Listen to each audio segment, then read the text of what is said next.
I don't know. In some ways, I feel like I kind of missed out on this phase of exploration in dating men because it was just like assumed, from the day you're born. It's like you're a girl, you like boys. And so my attraction to men and like having crushes on men developed at such a young age that I don't even really remember my first crushes on boys anymore. Getting to fully immerse myself in crushes on women, this is really sweet that I get to remember all of this. Dude, where are you? Pick up your phone. I'm throwing a song party tonight, and you're obviously invited, so call me back. Okay, I love you. Bye.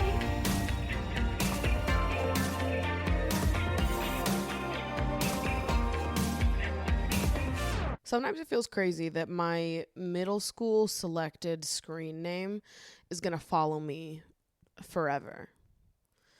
Party like Maddie, baby. Let's go forever and always. I can't escape it. Not that I'm trying to, because I don't even really hate it. But it is one of those things that like every time I have to do anything and I have to give my email, there's something about it that's mortifying to me because every single time they like have a smirk that's on their face. And I'm like, even if I think it's cool, I know that they don't. And so, so I'm always just like, God damn it. I know you're giggling and cackling at me.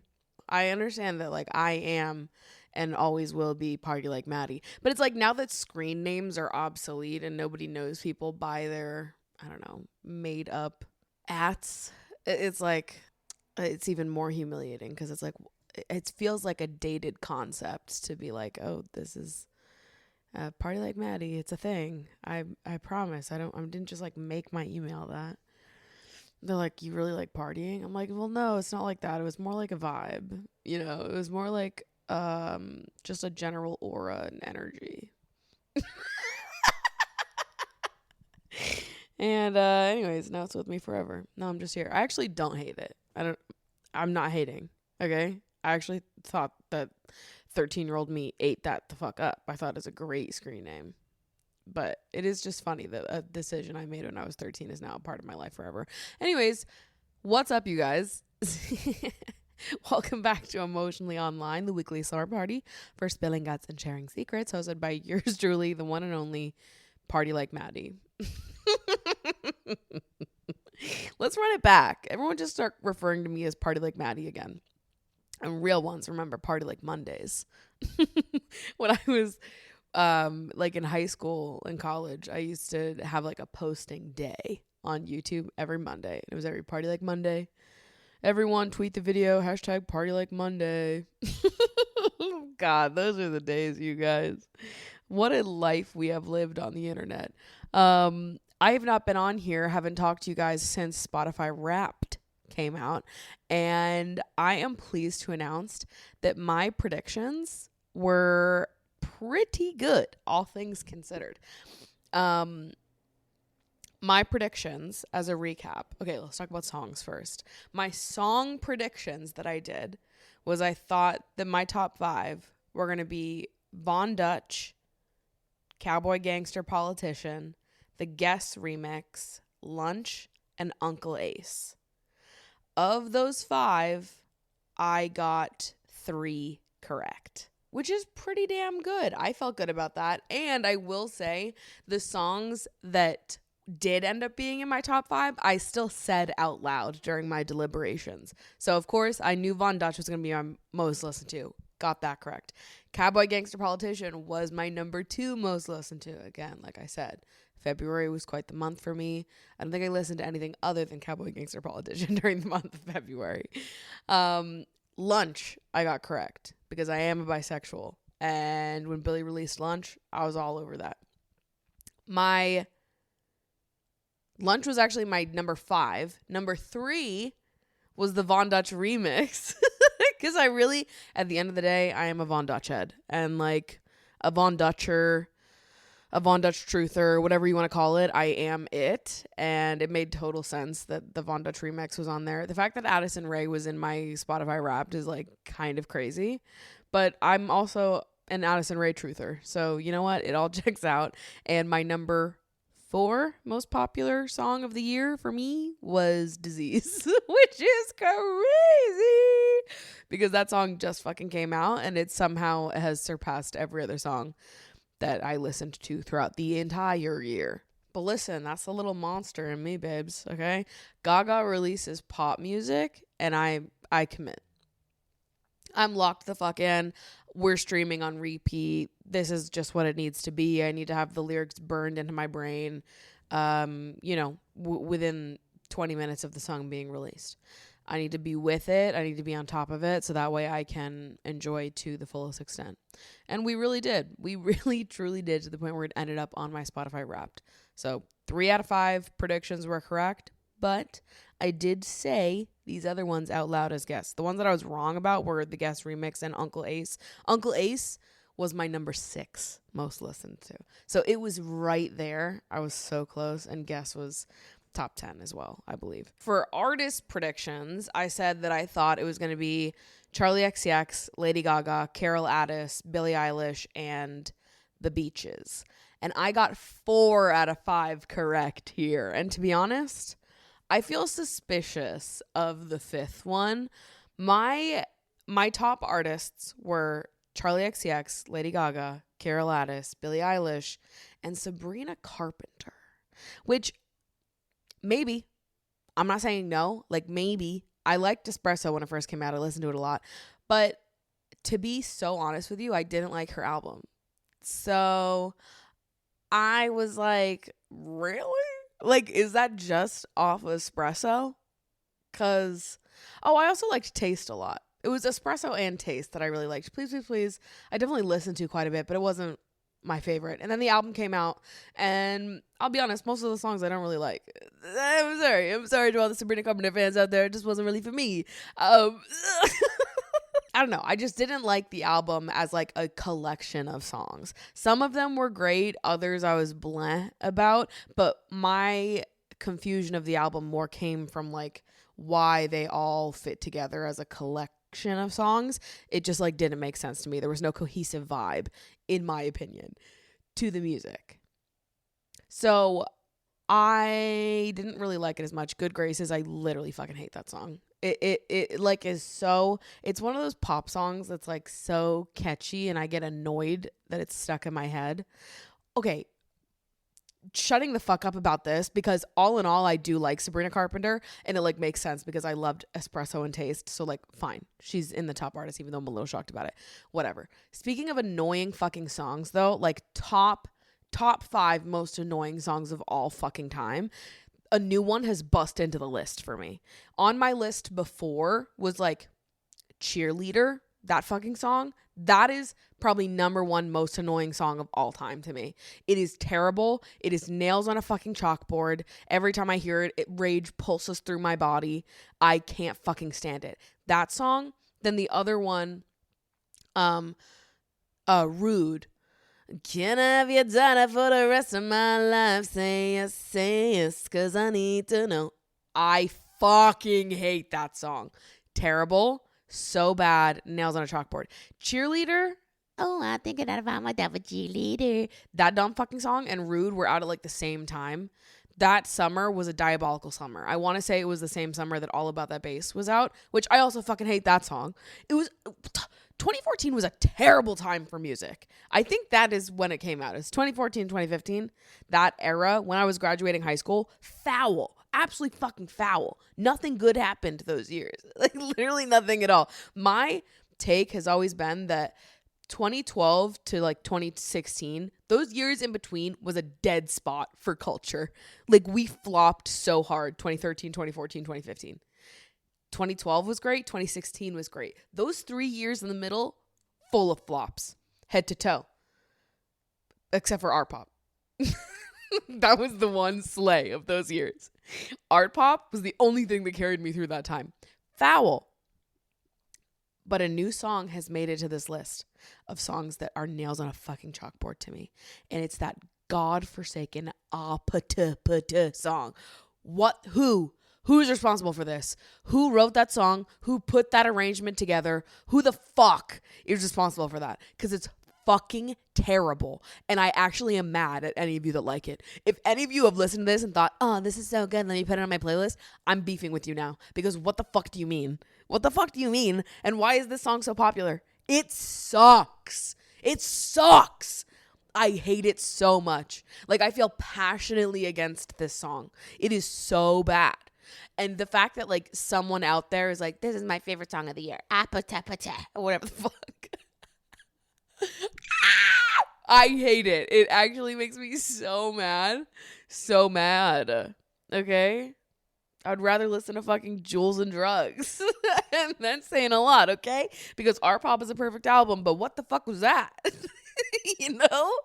Oh my God. Anyways, that was my Spotify Wrapped. Passing grade for my predictions. Clearly I know myself. Thank you. Taking my respect and accolades and praise now. And I'll see you guys next year, I guess, for Spotify Wrapped 2025. The first piece of media that I consumed today was an article about the guy who killed the United Healthcare CEO, Luigi.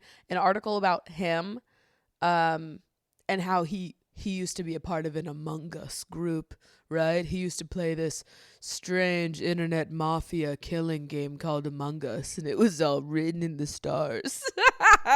I read that and I was like, that's crazy.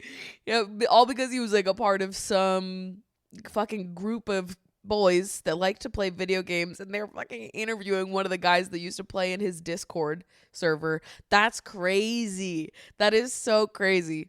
And I was like, damn, he's an Among Us head. He's just like me for real. I was like, what the fuck? Why are we writing articles like this?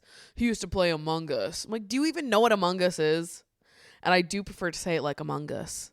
It's just better. It's a better way of saying it. Among Us. Among Us. No. Among Us. The fungus Among Us.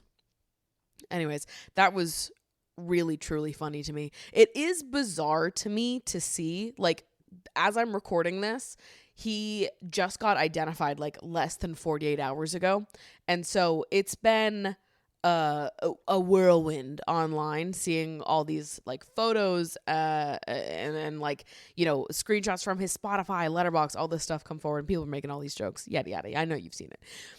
But the craziest part to me is how quickly former classmates were to go to the fucking news. Like, I just can't help but when I see like one of his high school classmates being interviewed by like news stations, doing pieces within like 24 hours of his name even being released, I'm like, that's kind of crazy, is it not? I find that to be a little weird. Like, I think that you are weird if you chose to do that. If you saw a former classmate in the news and you were like, you know what I'm going to do? I'm going to go fucking talk to the news about this right now. Get my name heard. I got to take part in this conversation. Like, I think it's a little bizarre. Within 24 hours of learning that information, your first thought was like, put me on the mic. Get me in front of the people. And I just have to imagine, like, if I did something wild that ended me up on the news of any regard, and I'm on the news and people are talking about me, and somebody that was like the grade below me in the year 2011 all of a sudden was on the fucking news, like, dude, I knew it all along. I'd be like, what the fuck? Why interview them? They don't even fucking know me. We just went to the same high school.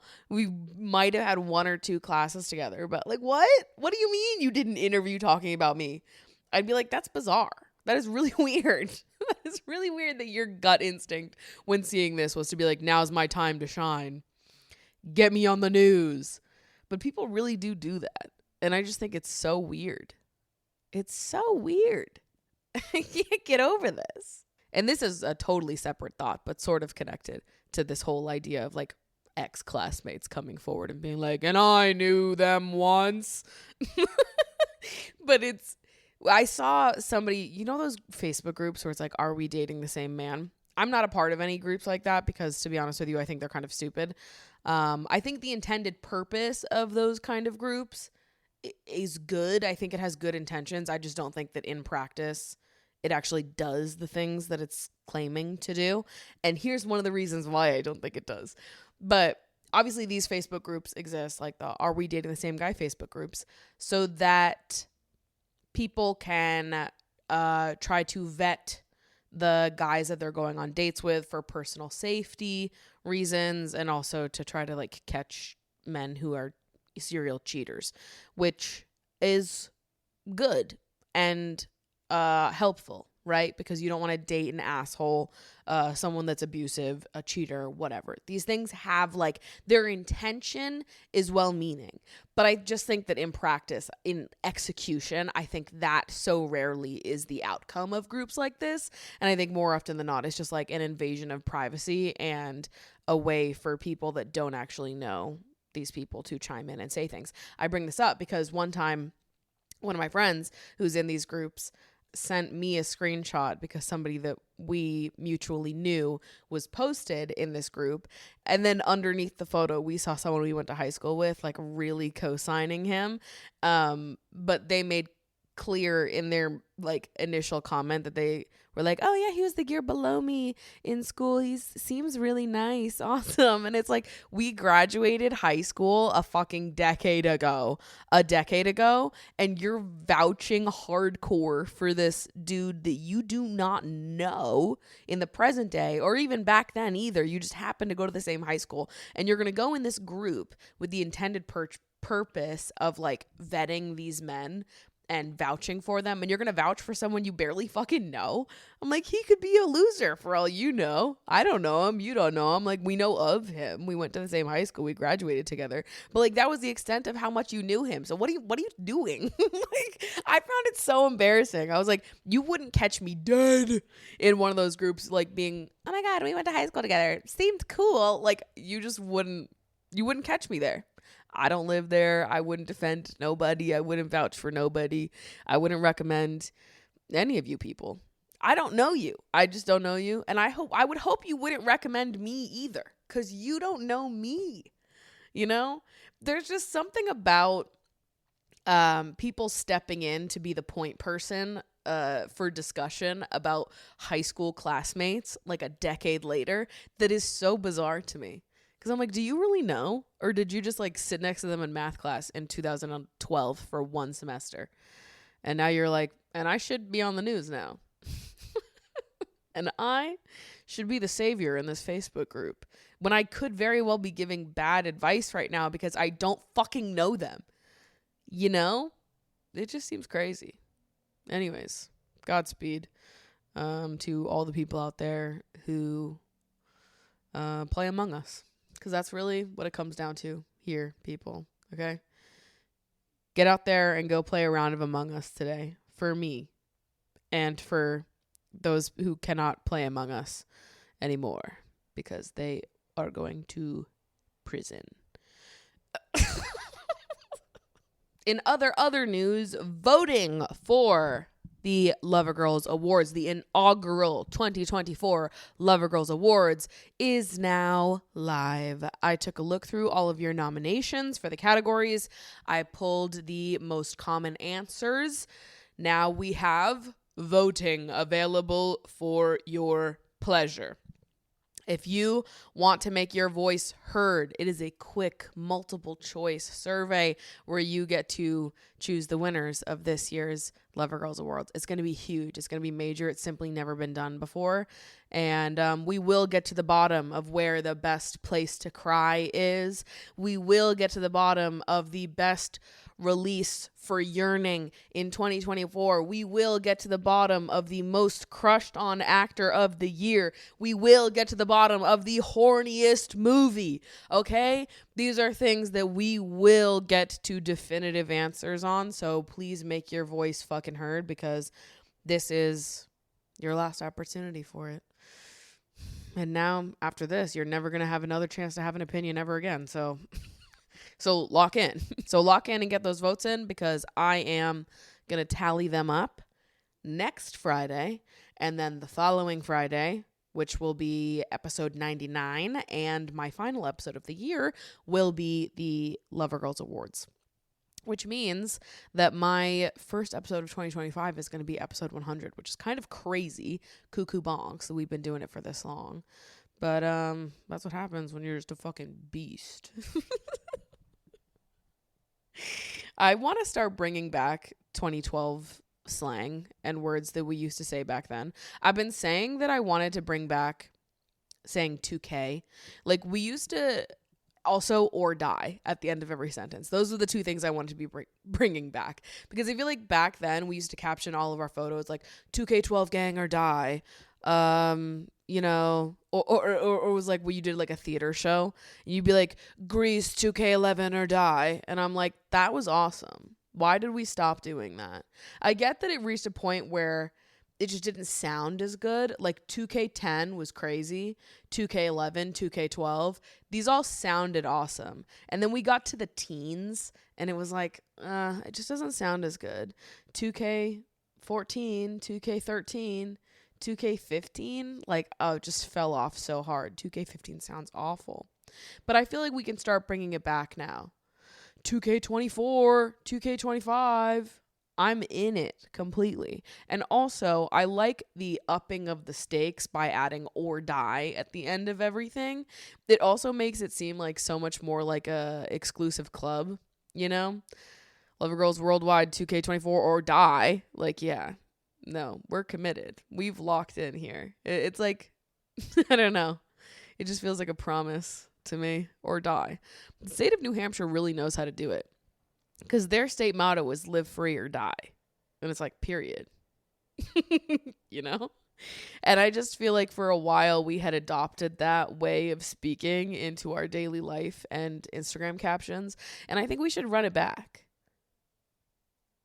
2K24 or die.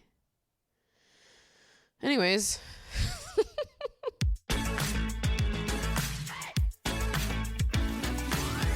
Okay, I'm going to be a hater for a quick fucking second. I just need to talk about this because every time I see it, I'm like, it just hits at my personal frustrations around dating and singlehood and how people perceive all of it, and people's aversion to being single, which everyone knows I have an issue with. I have an issue with like the large aversion people have to singlehood. But more than anything, it pisses me off when people won't admit that that is the truth. Okay? I think if you have like an aversion to being single and you hate being single, you find yourself hopping from relationship to relationship because being single just sucks and it's hard for you and you are aware of that, I respect that self-awareness so much more than people who pretend that that's not the case. And then they're like, I love being single. I love living my single life. I'm learning so much about myself. And they have a new relationship 2 months after they get out of the other one. Like, I would so much rather you just call it what it is. Just say you hate being single and you prefer being in relationships and you don't know how to be alone and you're just not good at it. So you find yourself hopping from relationship to the next. I would so much rather you just acknowledge that and be like, yeah, no, it's true. I do be doing that, than to be like, no, it's not like that at all. It just sends me when people are like, oh, I just broke up with my boyfriend, girlfriend, partner, end of the summer, August, let's say. And then they start posting on TikTok about how much they're learning being single and how much they love their singlehood and how they're like just enjoying this phase of life and not thinking about dating. And then all of a sudden this time of year comes around, people are making the like clickable dating wrapped content.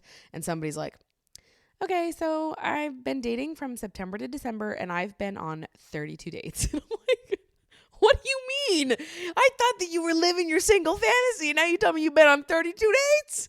What the fuck are we talking, people? You wouldn't know single if it hit you in the fucking face. I hate to say this, you guys, but this is my thing. Like, I just want people to call it what it is. You don't like being single. Why do you keep trying to convince me that you do? I know that you don't. Oh my God. It's also just unfathomable to me. Like, this comes up all the time and I'm always so confused by it because never in my life have I had feelings for someone that just went away to the point where I could date someone new that quickly. Never. And maybe this is just the lover girl separation of it all. You know what I mean? The lover girls of the world are the ones that like crush hard, yearn hard, love hard, and also heartbreak hard. And I've got to like process my own heartbreak, endings of things not working out. That's like a process in and of itself. And then once I've processed it, then I want to have time to myself where I'm not miserable and sad. You know what I mean? Like you go through the immediate aftermath of the first couple months where you're like sad about things not working out. And that's like something that I need to do by myself. But then there's a second part of it after that where it's like, well, now I just get to enjoy my solitude without having to think about filling the space with someone else. And that part to me also feels necessary. And then there's like the third part of it after the enjoyment part where then you start to be like open to dating again, and you might start to go on regular dates, put yourself out there on dating apps, in person, whatever, however it is that you choose to date or not date. And, you know, you just become more open-minded to it. Because again, my like perspective on dating has changed so much in the last year. And I don't think that like actively dating, as in like forcing yourself to go on 32 dates in the span of 4 months, is worthwhile for everybody. I think some people like to like hammer out dates on dating apps and just book their schedule as much as they can, and they go for the like quantity metric more than anything, because it's like, well, something's gonna stick if you're going on this many dates. And I get it, because I also used to go on a lot of dates on dating apps, and now I'm like the opposite perspective where I'm like, I don't want to do that. Like if somebody asks me right now if I'm actively dating, it's like, I mean, I guess the answer is no. Like I'm not hammering for fucking dates, but I am open-minded about it. And like if I meet someone, if we cross paths, then I'll entertain it. I'll see what happens. But I'm just not, I don't know when dating became this thing where you had to be like locked the fuck in. Doing it like dating was a job. And that's the only thing that means you're actively dating. Because I'm like, I'm actively dating, I guess. I'm not talking to anybody. I don't know. I don't know who I would talk to if I was going to talk to someone. But it's like, but I'm open-minded. Like I could meet someone tomorrow and be like, sure, why not? So it's like, yeah, I'm in a place where I can date. I feel emotionally ready to date right now. But because I'm not like hammering dates, that means I'm not actively dating. Anyways, I find that whole thing stupid. But anyways, I just think it's a little funny and a little annoying to me when people try to claim that they love being single and they're loving their single era. But they've never been single for more than 6 months, more than a year, more than 2 years, actually. I want to see you single for 3 years straight before I believe that you love it, babe. Like, I don't believe some of you. Some of you that say you love being single and you're like, oh, I love my single era, but then you have the next partner lined the fuck up within the same calendar year. Like, I don't believe you. I don't believe you. And my call out here is only to say that I think we would benefit from drinking a little truth tea. You know what I mean? Like, I don't think there's anything wrong with admitting that you don't like being single or that you're not good at it. It is a skill that you have to develop over time. And I get that I'm being a fucking hater. I get it. But my truth, my lived truth here is that I believe that we should all just be honest about these things, right? If you hate being single, if you're not good at being single because you won't allow yourself to get good at it, you won't allow yourself to sit in that discomfort and question why it is you've been conditioned to believe that your worth lies in whether or not you are loved by another person, particularly a man. You've never questioned that. You feel uncomfortable digging into it, so you just cover it up by jumping into another relationship. I wish that you would just say that instead of pretending that you love being single. You loved it for the month and a half that you were single, for the 6 months that you were single. You loved it so much. And that's the longest amount of time you've been single in your adult life. Like, I have criticisms. I do. And they're not for everybody. This doesn't apply to everybody, okay? I'm talking about a specific subset of people who are like relationship hoppers because they are avoiding doing internal work. These people stress me out so much. So much, okay? And obviously things happen sometimes, right?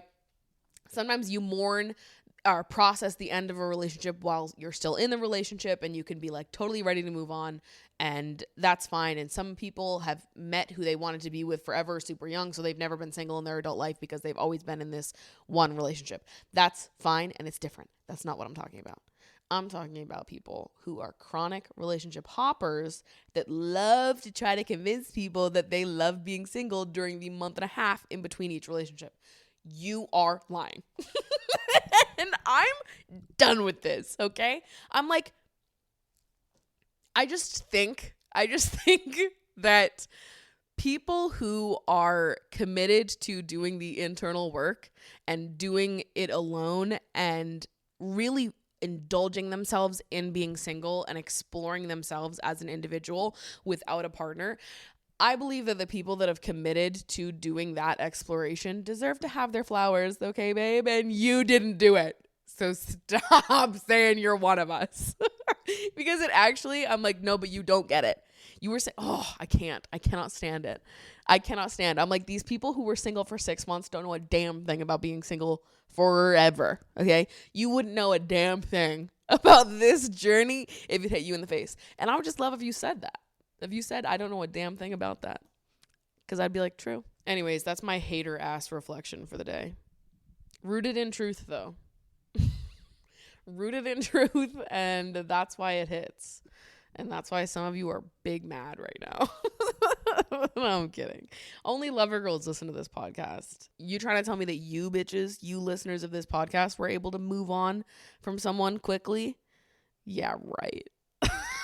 Yeah, fucking right. I know a ton of people listen to this podcast that are lovers for life. And you might say you've moved on, but I know you haven't, bitch. I know you. I know you so well. So. Anyways, I say all of it with peace and love. With the most peace and love in the entire fucking universe.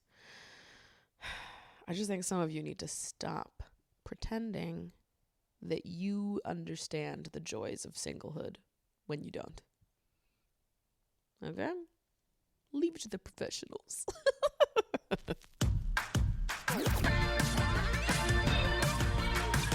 All right, let's do some audience submissions. Let's see what's going on in your lives this week. Hi, Maddie. I'm exploring my sexuality for the first time now, being 23, and I think I might be bisexual. I feel attracted to men, but I'm only sexually attracted to a woman if I am in love with her. I'm a bit confused and very excited to explore more. I was wondering what your dating experiences with women have been like. Thanks for your insight. Yeah, I feel like especially this year, I've had so many reflections on my attraction to women and how different it is, and also what kinds of insecurities are brought up in me during the process of dating women that haven't or didn't pop up with men.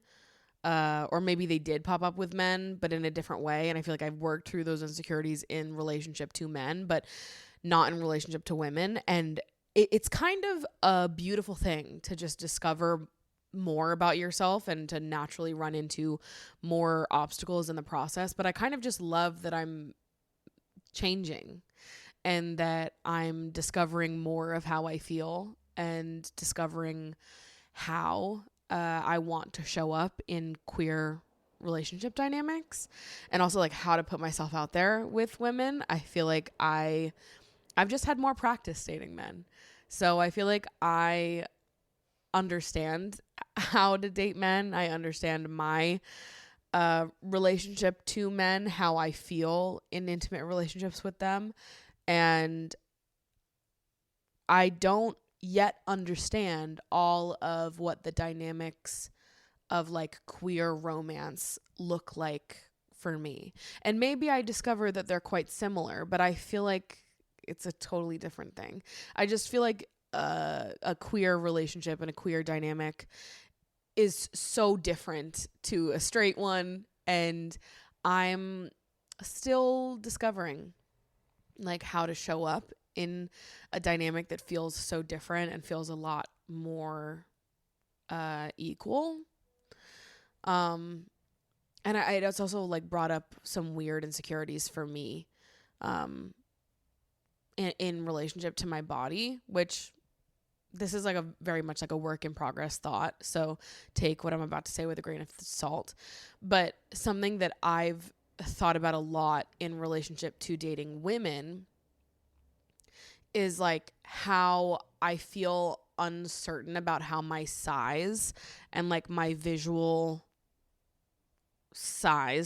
appearance impacts my relationship dynamics in how I am able to feel like loved and protected.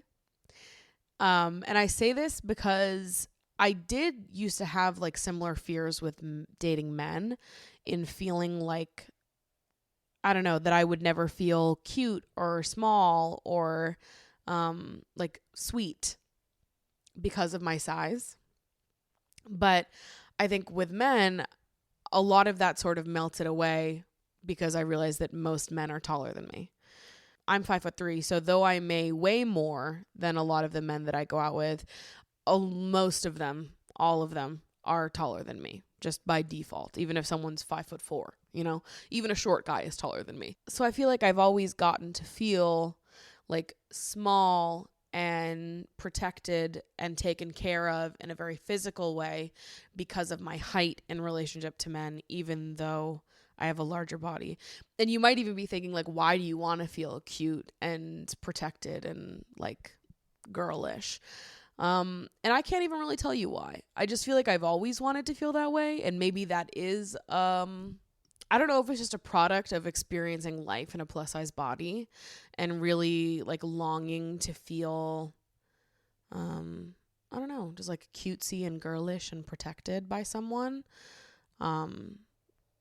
That's like a feeling that I've felt my whole life that I feel like is part of what I look for in a romantic partner, is like someone that can make me feel very protected and held and can sort of like bring down my guard a little bit, because I feel like I am very much someone that is like a carer. Like I am very protective of other people. I am someone who cares a lot for other people, and I need to be with someone who's able to like sort of get me to come down from like my protection mode and make me feel that way. You know what I mean? Like, does that make sense? I just feel like I spend a lot of my life being the like big person for other people, making other people feel like protected and cared for and thought of. And I just want someone else to make me feel that way. And in some ways, our like physical beings play a role in that. I don't know. And so with men, that's something that has always sort of sorted itself out naturally. But with women, a lot of them are the same size as me. And so there's some part of my brain that is like, feels like it's hard for me to know how I get to feel girlish in relationships with other women, because a lot of them are shorter than me, or at the very least the same height as me. And I feel like almost by default I would be like assuming the position of protector because I am physically bigger than them. But I don't want to be. I want to be like, I want someone else to be more, I don't know, protective and loving and dominant, dare I say, towards me. But I don't know, maybe this is just me like projecting a very heteronormative relationship dynamic onto a queer relationship and learning that it just is not like that at all whatsoever. I don't know. Some of these things I feel like I won't really come to terms with completely until I am in a relationship with a woman. But anyways, I feel like through having crushes on women and going out on dates with women, this is something that I've thought about a lot. And maybe I'm just overthinking it, but it is a recurring reflection of mine. Is like seeking this like protectiveness and safety within a person, and how my own physical body plays a role in finding that protection from people. Yeah, I don't know. Let me know if other plus size queer people have struggled with this, because it's something that I've thought about a lot, and I have a feeling that it might just be like a combination of heteronormative relationship dynamics and like internalized fat phobia that are sort of mixing together, and just like copy and pasting that onto queer relationships without realizing that it doesn't have to be like that, or that it can be completely different, and that what safety and protection and girlishness can look like within dynamics with other women that might be smaller than me might just look different than how I have experienced it with men. I don't know. That's something that I've been thinking about a lot. But I bring that up just to say that I think that exploring your queer identity has so many layers to it. And there's like, yeah, there's the initial layers of like realizing that this is how you feel, and then grappling with what labels you want to use or not use, what resonates with you, what makes you feel the most seen and heard and represented and loved and all of that. And then there's like working through all the fears that you may have of committing to saying these things about yourself, feeling like you're not bisexual enough. And then you get to a place where you're sort of past all of that and you feel like you're comfortable talking about your bisexuality and comfortable going on dates with women, comfortable being more public about it. And then you discover that there's even more hurdles in like how you perceive yourself within queer relationships, how to find like safety and smallness and girlishness within relationships with non-men, because you're so used to dating men who have like a certain physical proximity to you. I don't know. A lot to think about. But the point of me saying that is just to say that I feel like my experience with my own queerness has been like really a joyful experience, even though a lot of it is like stressful that I don't have the answers to all of these questions and that they're just like more insecurities or added hurdles inside my brain that I'm having to work through. And as much as it's a difficult thing, it's also a really wonderful thing to not have all the answers, but to be at a space in my life where I feel secure enough in myself to like allow myself to explore that, to give myself grace to not have all the answers, to know that there's no one right way to be bisexual, to show up as a queer person, and to also, I don't know, give myself grace in discovering how different queer relationships are going to be than my heterosexual relationships. And it's fine that I don't know everything about how it's going to look yet, or like how I can best show up, what it is that I need, and how it differs from my experience dating straight men. I don't know. I'm still learning. And I think it's okay if you're still learning too. And we don't need to have all of these answers right now. It's okay to be confused. It's okay to recognize that your experience dating men is different than your experience dating women. The way you feel about it is different. What you look for might be different. Where you get your satisfaction from could be different. And this is what I'm discovering.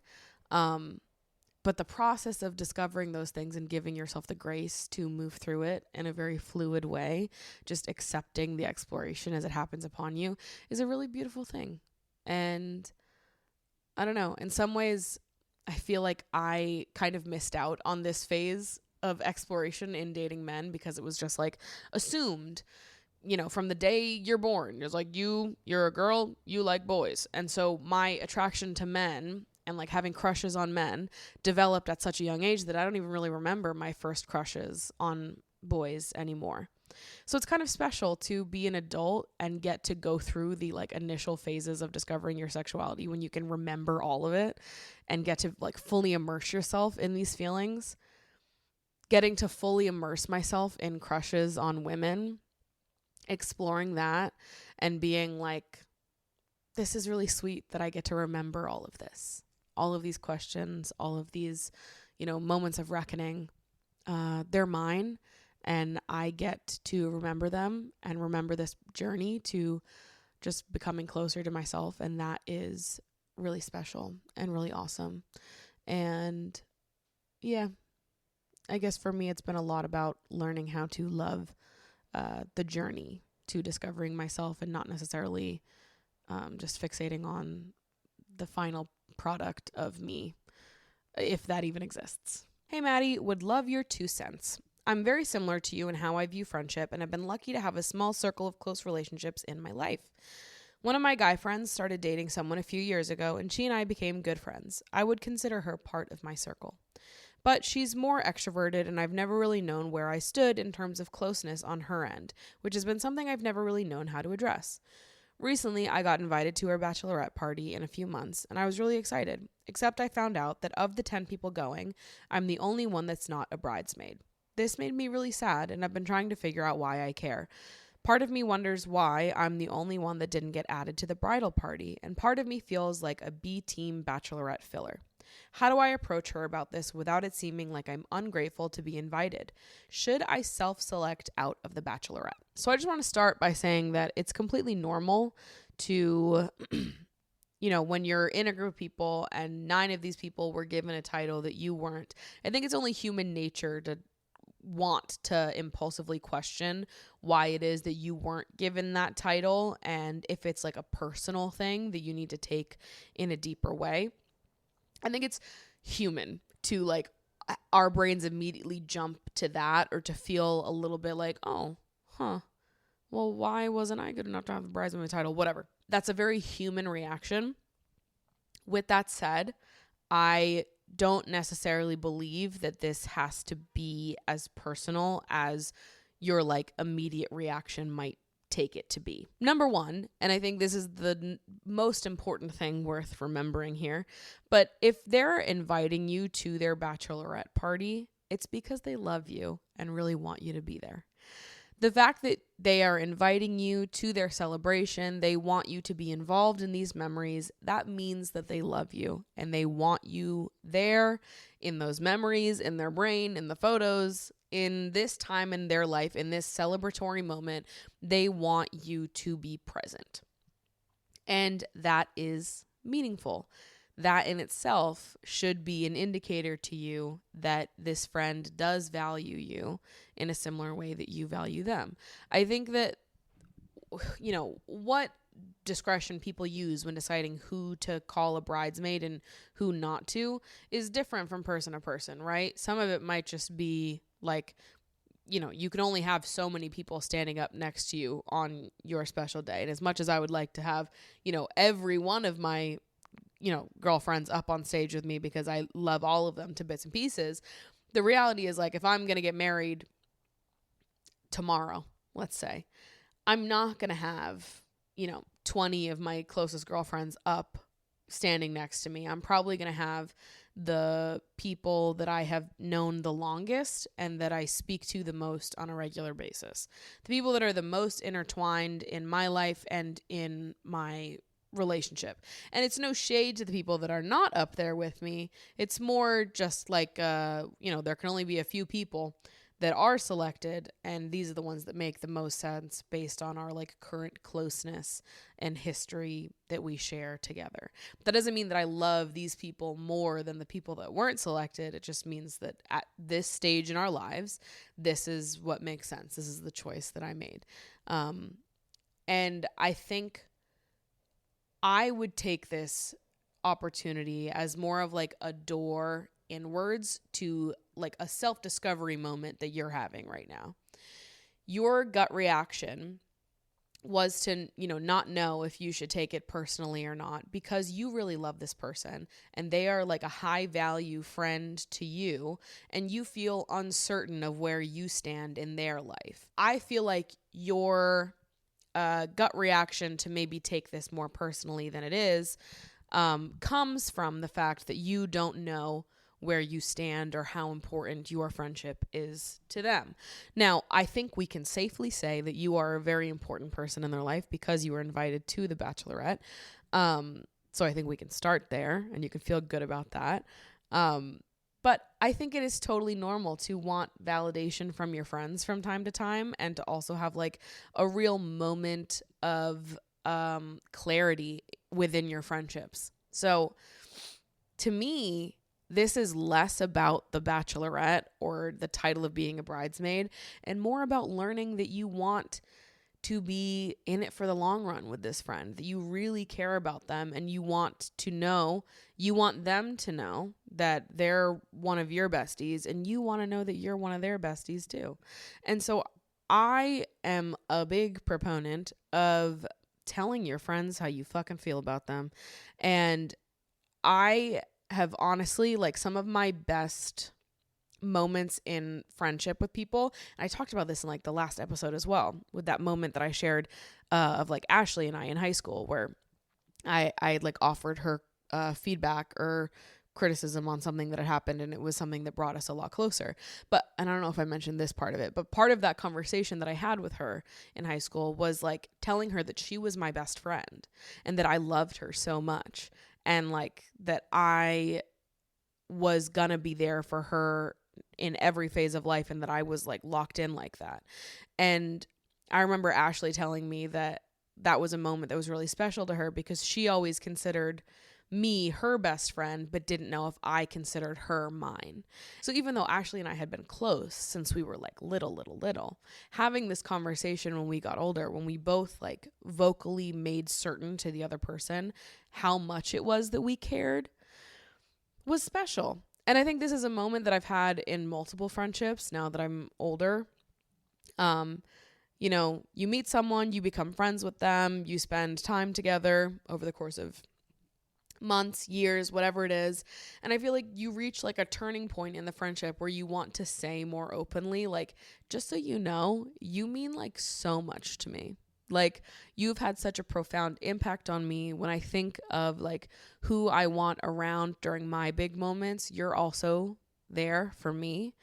And like, I think it's always a great time to tell people that, and to have this moment of increased closeness when you're like, just so you know, like, you are different to me. My love for you, my love for this friendship is on a different level. Like earlier this year, I was talking to one of my friends about how I was talking to my therapist about, you know, my friends in New York and who I've loved spending time with over the last year. And I told this person about how I had talked to my therapist a bunch about like how much I valued my friendship with them, and how like through these conversations, it just really made me realize that I wanted to pour into our friendship even more, and to spend more time with each other. And that to me was just like a nice way to remind this friend of how important they are to me, and to verify to them that like I really value their companionship. And yeah, they've just like had a profound impact on me. And I think when we're open and vulnerable about how much other people mean to us, it opens the door for them to be vulnerable in similar ways. And so reading your submission, it feels less about the Bachelorette and less about the bridesmaid title, because at the end of the day, bridesmaid is just a title. It's just like who's standing up next to them, at the altar, if they're even doing that. They might not even be doing it like that. But whether or not you have that title of bridesmaid is sort of neither here nor there. And so, honestly, I wouldn't criticize her or call her out for not adding you as a bridesmaid, because to be honest with you, she doesn't have to. And it's just a title. And I just sort of think that's a non-issue, right? The thing that matters here is that this person means a lot to you, and you want to make that known, and you are seeking more like security within your friendship with them. You want to know how much you mean to them. And I just think that we can seek out that affirmation and that comfort and that support and that closeness in a more direct way, because it's not really about the Bachelorette or about the bridesmaid title at all. And I almost think that making it about that takes away from the actual learning, which is just that you love them and want to be closer to them. And also, I think that sometimes things like that just aren't going to land, because weddings are super stressful. And at the end of the day, it's their wedding. They get to choose who's a part of it and who's not. They get to choose who's on the invite list and who's not, who's invited to the bachelor party, bachelorette party, whatever. That is their choice. That's totally up to them. And I'm more of the belief that we should just respect those decisions and respect those choices. And this is just supposed to be a happy, joyful time for them, for the couple, to just celebrate their love and include people. And I think that it would probably mean something to them to not feel like nitpicked or criticized for who they're including and who they're not including. Because I'm sure with most weddings, people are going to get criticized by several people throughout the process of planning it. You know, people not loving that they weren't invited to this or that their kids aren't allowed to come. There might be other people in their lives that weren't invited to the bachelorette at all that might get butthurt about that. And I think that at some point, instead of being like, this is a problem that I need to bring to them and they need to rectify it in some way, you just need to take the larger learning and act on that instead. Because it's not about the bachelorette and it's not about the bridesmaid title. It's about you loving this person, wanting to be closer to them, and wanting that same like validation that they care from them. And I think we can seek that out and offer up ourselves in a vulnerable way without, making it that it's a problem that they didn't make you a bridesmaid, because they didn't have to make you a bridesmaid. And I don't really think that that's the conflict. And I think that making that the conflict almost takes away from how sweet this moment actually is, which is just that you love your friend and you want to know that you're loved in return. And that's totally normal and very sweet. So I personally would not make it about the wedding at all. I wouldn't even bring up the fact that you're not a bridesmaid and everybody else is. I would go and enjoy this bachelorette, celebrate your friend, make them feel so loved up on, and have a conversation with them at some point, letting them know like exactly how important the friendship is to you, and just having more of like an open dialogue about wanting to be closer, put in more effort, spend more time together, whatever it is. I think that vulnerability is often rewarded, and it's clear that they do love you because they want you a part of, a moment that they're going to remember forever. So I wouldn't worry about them not loving you the same way that you love them. I feel like sometimes it just takes an additional conversation to like really affirm to each other that you care and that you see each other in your lives in a long-term way. Because like I said, Ashley and I were friends for years and years and years before we had the conversation. We were both like, you're my best friend. You know that? Like, you are number one for me. You're in that number one spot. And I need you to know that. Not saying that this person is your best friend, but you get the sentiment of like affirming to someone how much they mean to you, and like having that moment where you actually say it out loud. Even if you're close for years, sometimes you need to actually say it for it to hit and for your friendship to be taken to the next level because of that. But all in all, in general, I don't think that wedding party invites or non-invites are something to take personally. I think that's something that we just sort of have to accept and move on, because there's part of me that just, I don't think that it's right to make the couple feel criticized or nitpicked for how they want to spend their day or the people they want to surround themselves with during the day, especially knowing this person's very extroverted. They have a lot of friends. They have a lot of people in their lives that love them. Like, we just can't please everybody. And I think that like the bride and groom have to make the decisions that they want to make. They have made those decisions. We have to respect them. And I would just use this as like a learning moment for you in how you wish to proceed moving forward in your relationship.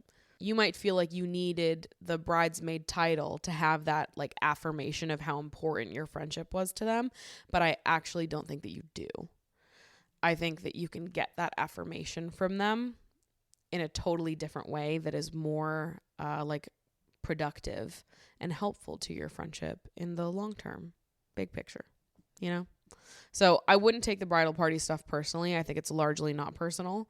And those are just decisions that have to be made when it comes to a wedding. And I think it's best just to respect those decisions and sort of sort through any feeling that might be coming up for you as a result of that privately. Because ultimately they don't have to include you in the bridal party. And I don't think they should be made to feel bad for that at all. And I think that you bringing it up as like a call out or opting out of the bachelorette would make it feel like they did something wrong when they didn't. And I think this should just be a time about celebrating. And what an awesome thing that you get to share together. And you get to show up for your friend. And it's going to be hugely awesome. So enjoy yourself and be a little vulnerable in sharing just how much this person means to you. I think you might be delighted to find out that you also mean a lot to them. And maybe you guys just had to vocalize it to each other to really, feel more secure in your friendship. I cannot believe how dark it gets so soon now. Like, it's just bananas to me. Anyways, I'm going to end every episode saying that from now on. Like, every time I film, the sun is going down, and then by the time I get to the end of the episode, it's just pitch black outside, and it's like 5:30. I'm like, it's the middle of the day still. What the heck? Oy. Remember to get your votes in for the 2024 Lover Girls Awards. Make your voice heard. This is so important, you guys. Again, we really need to come to a joint conclusion on what the horniest movie of the year was. We can't possibly have any clues as to what my vote was. As you're listening to this, I am watching the votes come in. I am tallying them up, and it is getting crazy in here, folks. So get those votes in. Stay tuned, and I'll see you guys in next week's episode. See ya.